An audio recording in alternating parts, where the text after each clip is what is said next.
اللہ نے تیرے جسم منور کی تابشیں، یہ امام احمد رضا نے لکھا۔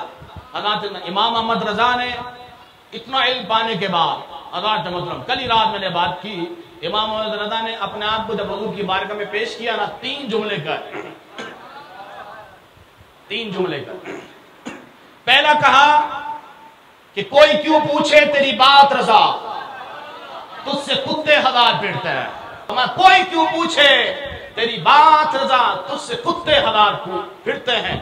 دوسرا جملہ امام احمد رضا نے پوچھا، مفت پالا تھا کبھی کام کی عادت نہ پڑی۔ رضا نے لکھا مفت پالا تھا کبھی کام کی عادت نہ پڑی۔ اب عمل پوچھتے ہو، ہائے نکما تیرا، اپنے آپ کو نکما کہا، حماقت کسی کام کا نہیں ہو۔ حضور کی بارگاہ میں اپنے آپ کو کتنا گرایا، اب عمل پوچھتے ہو، ہائے نکما تیرا۔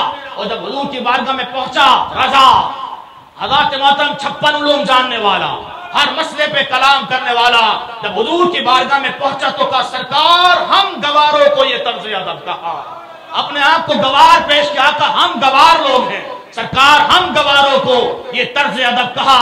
یہ کسی مفتی کی تحریر میں یہ جملے نہیں ملیں گے، قیامت تک چیلنج ہے، اگر ملے گا یہ جملے ملیں گی، یہ عاجزی ملے گی، یہ عشق محبت ملے گی، انکساری ملے گی، تو امام احمد رضا کے اشعار میں ملے گی، امام احمد رضا کی تحریر میں ملے گی۔ امام احمد رضا نے جب اپنے آپ کو اہل بیت اطہار کی بارگاہ میں پیش کیا تو فرمایا سرکار یا رسول اللہ تیری سرکار میں لاتا ہے رضا اس کو شفیع جو میرا غوث ہے اور لاڈلا بیٹا تیرا۔